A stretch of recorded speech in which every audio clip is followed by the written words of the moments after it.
Hola, ¿cómo están? Mi nombre es Iván Carrillo. Les doy la bienvenida al Noticiero Científico y Cultural Iberoamericano NSC.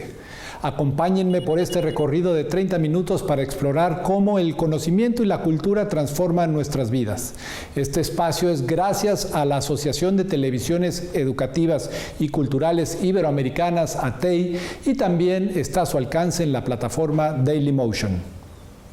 El ocre es un material terroso compuesto de óxido de hierro hidratado que se utiliza como pintura y que tuvo un alto valor para las culturas prehispánicas asentadas en lo que hoy es la península de Yucatán, en México. Recientes hallazgos han puesto al descubierto las que podrían ser las minas más antiguas de este material. Estas podrían ser las minas de ocre más antiguas del continente americano. Los vestigios de unos 12.000 años de antigüedad fueron hallados en cuevas subacuáticas de la península de Yucatán al sureste de México, según informaron el viernes sus descubridores. Lo más destacable sobre los sitios es su preservación. Es increíblemente raro en arqueología encontrar evidencia de actividad humana tan vieja y tan bien preservada. El acceso a estas cavernas se ubica a unos 10 kilómetros tierra adentro de las famosas playas del Caribe mexicano. El hallazgo fue realizado por buzos de la organización privada Centro Investigador del Sistema Acuífero de Quintana Roo. Se sumergieron varios kilómetros por cuevas y pasajes que a veces alcanzan apenas 70 centímetros de ancho, encontrando que el paisaje había sido alterado de forma no natural. Se determinó que el espacio fue habitado hace unos 10.000 años durante un periodo de 2.000 años, antes del establecimiento de la cultura maya. Los exploradores subacuáticos llevaron muestras físicas, más de 20.000 fotografías y horas de videograbaciones a personal del Instituto Nacional de Antropología e Historia y expertos internacionales. Las investigaciones apuntan a que el ocre rojo era un pigmento mineral altamente valorado y utilizado por los primeros habitantes del hemisferio occidental, lo que los habría impulsado a explorar estos peligrosos lugares para obtenerlo.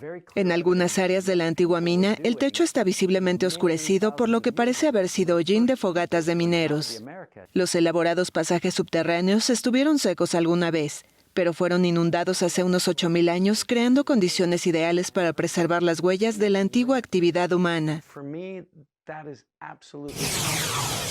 La plastinación de cuerpos humanos es la sustitución de líquidos y parte de la grasa de los órganos por un polímero en condiciones de vacío y congelación. Su inventor es Günther von Hagens, quien lo patentó entre el año 1977 y 1982 y con ello nos dotó de la visión más real jamás expresada de la anatomía humana. La exhibición Bodies en la planta baja del Hotel y Casino Bally's de Las Vegas ahora ofrece contenido relacionado con el COVID-19. En la primera etapa de la visita se ve la relación directa entre la vida y la muerte, los diferentes aspectos de la evolución y los principios básicos de la anatomía humana. Al lado de cada vitrina que exhibe un órgano o parte de un sistema, hay avisos que explican lo que el visitante está viendo, y ahora también se informa sobre los efectos del COVID-19 en esos mismos órganos y sistemas del cuerpo humano.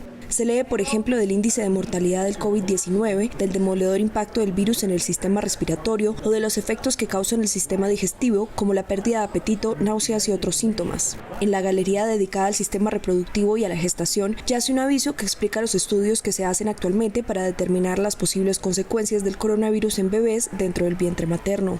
La exhibición, que ha sido vista por millones de personas en el mundo entero, está de base en Las Vegas. Aquí acaba de reabrir después de los cierres obligados por la pandemia y se constituye en la primera que ofrece el contenido específico de los efectos del coronavirus. Tom Saller, presidente de Imagine Exhibitions, la compañía encargada de crear y mantener Bodies, asegura que el objetivo primordial del nuevo contenido es ayudar a informar y educar a la comunidad a través de los 20 cuerpos preservados. Uno de los puntos más vistosos de toda la muestra es un cuerpo prácticamente flotando que tiene medio rostro cubierto por una de las mascarillas anti-COVID que usamos diariamente todos, y a su alrededor flotan también moléculas en 3D del virus mismo. Uno de los grandes retos que ha planteado la COVID-19 ha sido el poder contar con un diagnóstico rápido y certero que permita una atención más eficaz de los pacientes. Para ello, diversas instituciones buscan estandarizar protocolos que aporten información de los signos y síntomas en su conjunto y permitan encontrar un tratamiento mejor. Ayudar a ofrecer un pronóstico robusto para cada paciente con COVID-19 en el momento del ingreso. Este es el objetivo de un proyecto liderado por investigadores de la Universitat Politécnica de Valencia, en el que participan también el INCLIVA del Hospital Clínico Universitario de Valencia y el Instituto de Investigación Hospital 12 de Octubre de Madrid. Por una parte, vamos a buscar las correlaciones o los patrones más relevantes entre síntomas, enfermedades previas o pruebas de laboratorio que nos ayuden a predecir, por ejemplo, un ingreso en UCI o la necesidad de procedimientos invasivos. Y por otra parte, buscamos descubrir nuevos subfenotipos de gravedad dentro de lo que es la COVID-19, que es una de las principales cuestiones actualmente. De este modo, se podrá ofrecer un tratamiento precoz y personalizado para cada paciente y prevenir comorbilidades como la neumonía o el distrés respiratorio. El contar con herramientas de inteligencia artificial que sean capaces de predecir en fases tempranas de la enfermedad cuál va a ser el devenir de la misma constituye un elemento crucial en la lucha contra la enfermedad. En aquellos casos en los que se prevé mayor gravedad, podríamos instaurar los tratamientos de manera más precoz con el objetivo final de reducir la mortalidad y los ingresos en la unidad de cuidados intensivos. La heterogeneidad y complejidad de esta enfermedad COVID-19 hace imprescindible el uso de técnicas muy avanzadas y sofisticadas de análisis para poder identificar los patrones clínicos y epidemiológicos todavía tan desconocidos en esta enfermedad. Creemos que este proyecto puede contribuir a lograr dicho objetivo. Para conseguirlo, el equipo de la UPV, el INCLIVA y el 12 de octubre desarrollará una nueva generación de inteligencia artificial. Una nueva inteligencia artificial que sea robusta ante una calidad de datos inadecuada, por ejemplo, cuando falta información del paciente, y que sea generalizable a variabilidad en la práctica clínica, de forma que los modelos predictivos que desarrollemos puedan ser aplicados en el mayor número posible de hospitales. Este proyecto ha sido uno de los seleccionados en la convocatoria del Fondo Supera COVID-19, impulsada por CRUE Universidades Españolas, Banco Santander, a través de Santander Universidades y el Consejo Superior de Investigaciones Científicas. ¿Hasta qué punto el talento artístico puede ser heredado? Hoy se sabe que muchas de las características físicas o psíquicas de un individuo se heredan por los genes, pero son moldeadas por la interacción con otros genes y sobre todo por el ambiente. De ahí que los seres humanos seamos organismos complejos y poco predecibles en muchos aspectos. Tocar el violín y la guitarra o bailar a la perfección pueden ser talentos escritos en el ADN. Incluso ser empáticos o tener un comportamiento psicópata también está delineado por la genética de las personas desde que nacen. Sin embargo, no solo son los genes los que determinan este tipo de conductas. La genética deja sentadas unas bases y después nuestra cultura, nuestro aprendizaje, nuestras experiencias vitales van modelando, pero modelando sobre esa genética.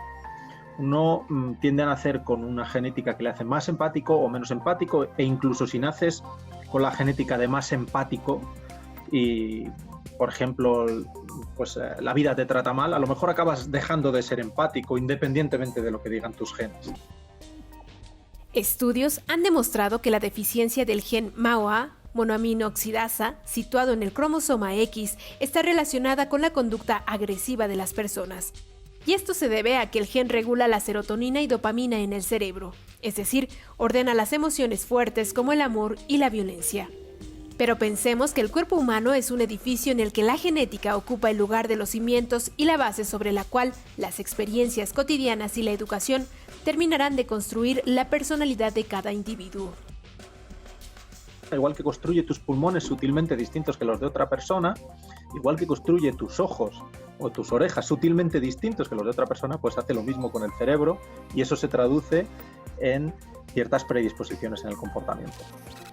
Nuestros genes tienen algo preparado para nosotros, algo que luego nosotros podemos crecer, acrecentar, disminuir o incluso destruir, pero tienen algo ya preparado. Yo creo que ese es el gran descubrimiento.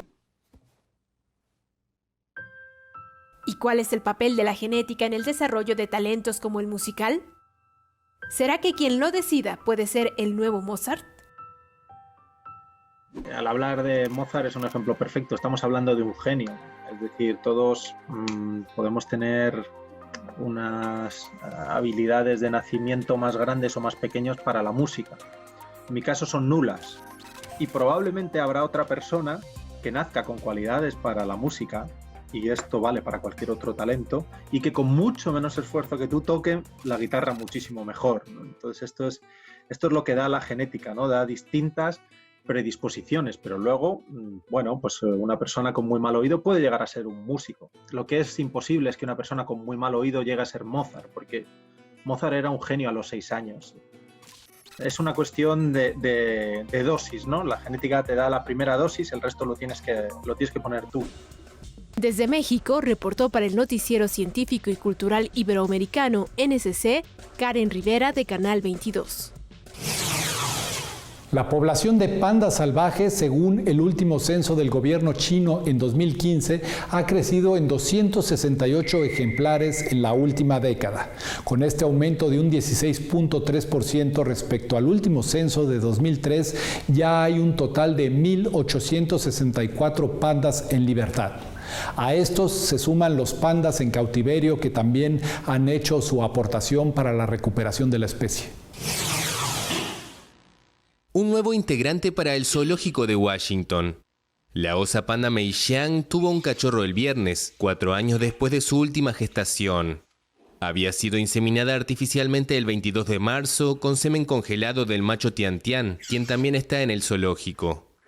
Desde su llegada en el año 2000, Mei Xiang ya ha tenido 3 crías que han sobrevivido, 2 machos y una hembra, que fueron trasladados a China en su 4º cumpleaños por un contrato de asociación con el Centro de Conservación chino. Para diciembre está previsto el regreso a China de Mei Xiang, de 22 años, y de Tian Tian, que cumplirá 23 a fin de mes. El acuerdo entre Estados Unidos y China también prevé el pago de $500.000 anuales al Zoológico Nacional para apoyar los esfuerzos de conservación en China de esta especie clasificada como vulnerable. Según el Zoológico de Washington, menos de 2.000 pandas gigantes todavía viven en su hábitat natural en el centro del gigante asiático, mientras que otros 600 viven en zoológicos y centros de reproducción alrededor del mundo. Está usted viendo el Noticiero Científico y Cultural Iberoamericano NSC. Nos encontramos en redes sociales como NSC Iberoamérica. Súmese a nuestros canales de WhatsApp y Telegram.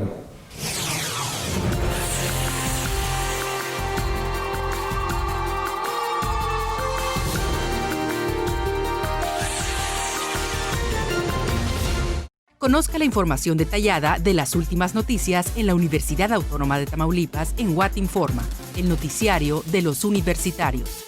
Con transmisiones en todo Tamaulipas y en el Valle de Texas. Ubica el horario de tu localidad. No se lo pierda, esto es What Informa.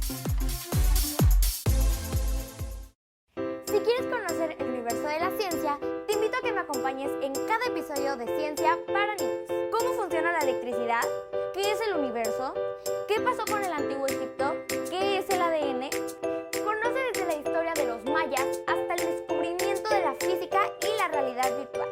Yo soy Andrea Zapata y no te pierdas Ciencia para Niños, solo por TV Watt.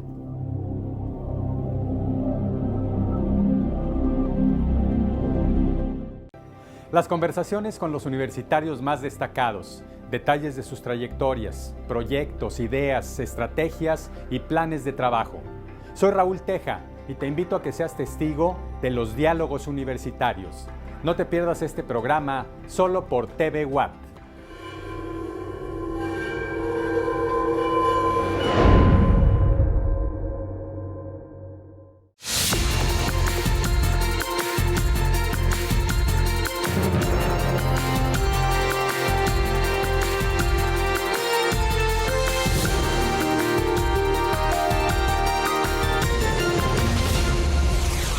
Los pingüinos de Magallanes reciben su nombre del explorador portugués Fernando de Magallanes, cuya tripulación divisó esta especie, una de las 18 que existen, por primera vez en el extremo de América del Sur.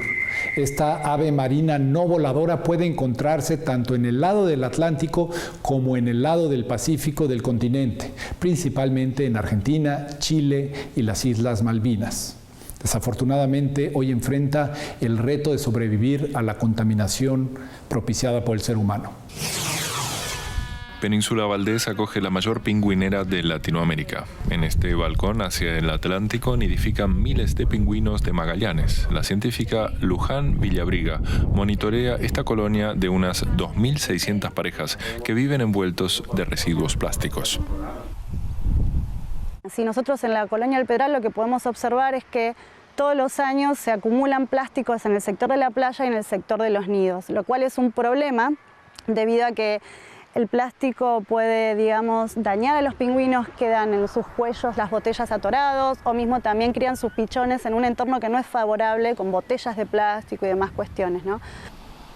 Los pingüinos de Magallanes viajan unos 15.000 kilómetros al año en su migración desde zonas cálidas como el norte de Argentina, Uruguay o Brasil hasta el sur de la Patagonia.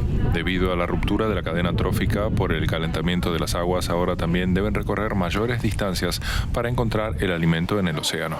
Esto los expone más al enmayamiento y otros riesgos por la actividad pesquera o explotaciones petroleras. Por ende, son aves que pasan el 80% de su vida en el océano, ¿sí? Entonces, en esos viajes y en esa migración que ellos realizan, enfrentan distintos problemas en el mar y a su vez cuando vienen a reproducir a la colonia también enfrentan problemas de conservación en la tierra, ¿no? Hoy en día casi ya no mueren, menos de 100 pingüinos por año mueren en nuestras costas. El tema es que si bien está controlado en esta zona, cuando ellos realizan la migración, ahí todavía no se han tomado medidas, entonces están todavía expuestos al tema del empetrolamiento. Península Valdés es el ecosistema argentino con más áreas protegidas, pero solo en su zona costera. Global Penguin Society trabaja para extender esta protección también a zonas de alta mar.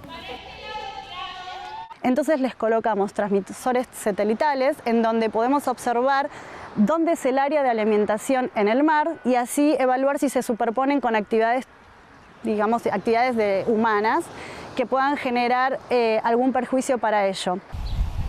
Esta colonia nació en 2008 y su conservación fue posible gracias a la estancia del Pedral. Su propietaria, Silvina Garzonio, prohibió el acceso a pescadores y se dedicó al ecoturismo como la mejor alternativa para el equilibrio entre preservar a los pingüinos y a su vez garantizar ingresos para la comunidad local. Nosotros, digamos, sin turismo es muy difícil mantener esta casa, es muy difícil proteger la colonia de pingüinos sin turismo. El turismo sustentable permite que con los ingresos se puedan proteger las aves, el resto de fauna, la flora también, que es muy sensible acá en la Patagonia, es un ecosistema muy delicado. También trata de mitigar la sobreexplotación de la ganadería ovina, que en algunas regiones patagónicas ha provocado la pérdida del 90% de la cobertura vegetal y problemas de acceso al agua. Hay muchos campos en Patagonia que han sido abandonados por años de sobrepastoreo. Si cada campo tiene una capacidad de carga determinada, si para producir más se carga el campo con demasiado ganado, esto produce una desertificación. Irreversible debido al clima tan seco y cada vez más caluroso. Un cambio climático y el impacto del ser humano del que Global Penguin Society trata de concienciar con educación ambiental en escuelas. En este caso, bueno, tratamos a los pingüinos porque es un nexo entre el mar y la tierra, ¿no? Y son indicadores justamente de la contaminación de los mares. Entonces, al tratarse también de animales muy carismáticos, es muy fácil entrar con los niños. Un mar y una tierra cada vez más hostiles para la supervivencia de estos pingüinos de Magallanes.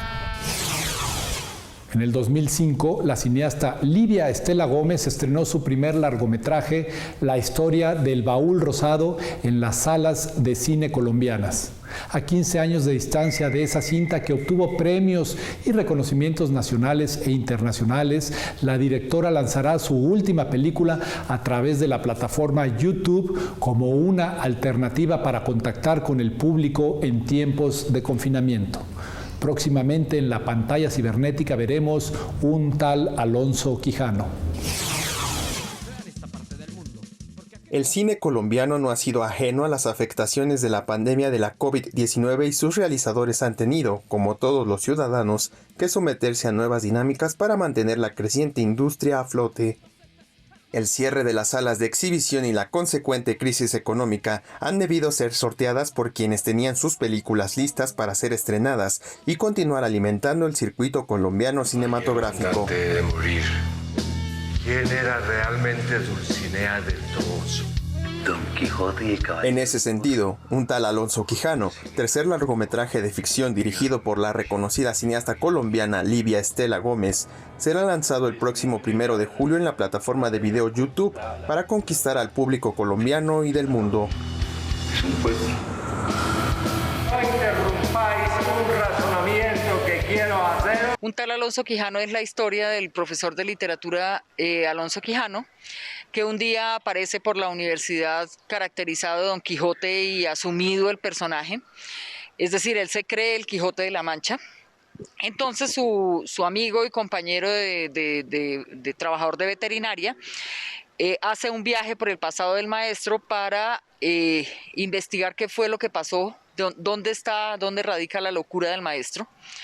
Adicional a esto, el maestro, digamos, uno de las razones de su trastorno es que se está enamorando de una estudiante punk y esto lo tiene como muy conflictuado.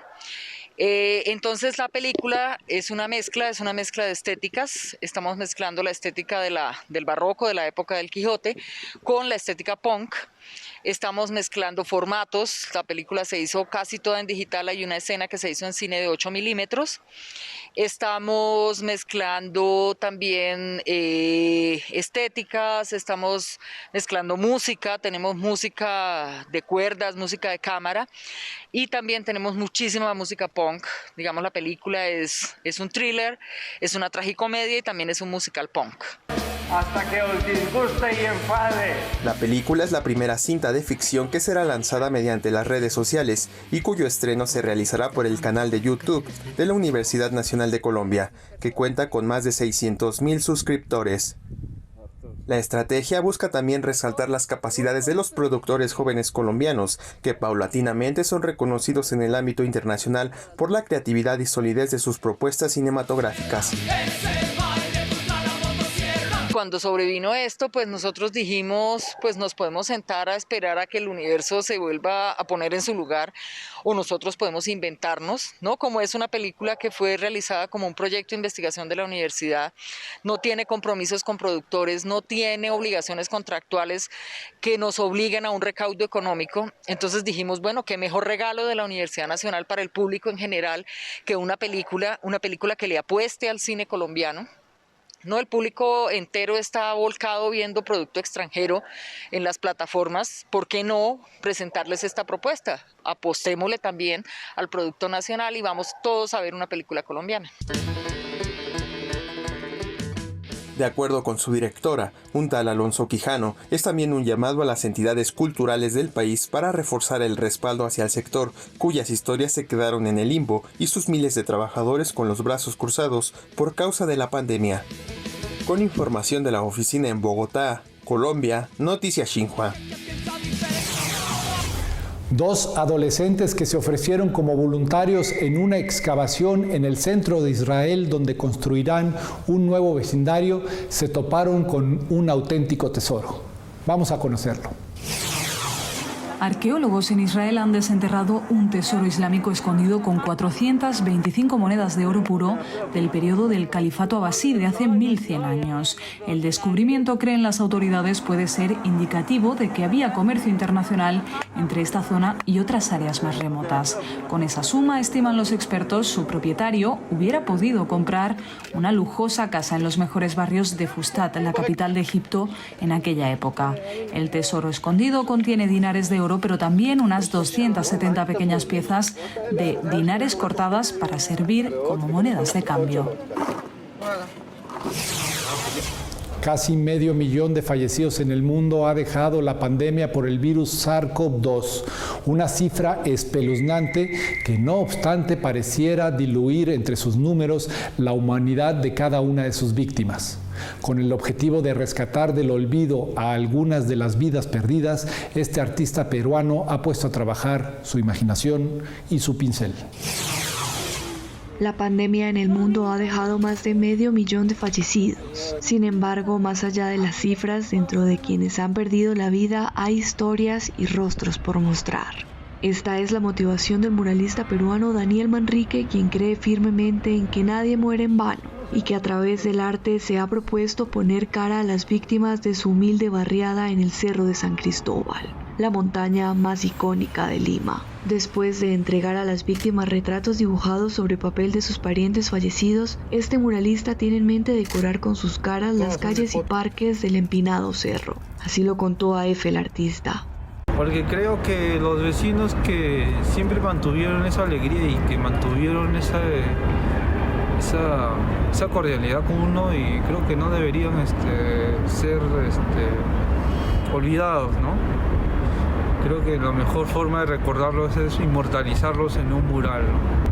Dentro de las casi 45 personas que han muerto en el barrio, en su gran mayoría adultos de la tercera edad, se encuentra Eustacia Julca, una mujer de 72 años y de bajos recursos, a la que la COVID-19 se la llevó de manera cruel solo un día después de hacer lo mismo con su sobrina. Tachita, como era conocida en el barrio por todos los que habitan allí, se inmortalizó a través de las pinturas del muralista que la puso en lo más alto del cerro, para que como ella, todas las víctimas puedan ser honradas en su memoria. Gracias por acompañarnos en el Noticiero Científico y Cultural Iberoamericano NSC. Agradecemos a los socios de ATEI que a través de sus plataformas hacen posible este noticiero, al igual que a las agencias informativas AFP, EFE, Notimex, Xinhua, Euronews y Deutsche Welle. Soy Iván Carrillo, los invito a visitar nuestra página noticiasnsc.com y a utilizar nuestra aplicación. La próxima semana más información científica y cultural.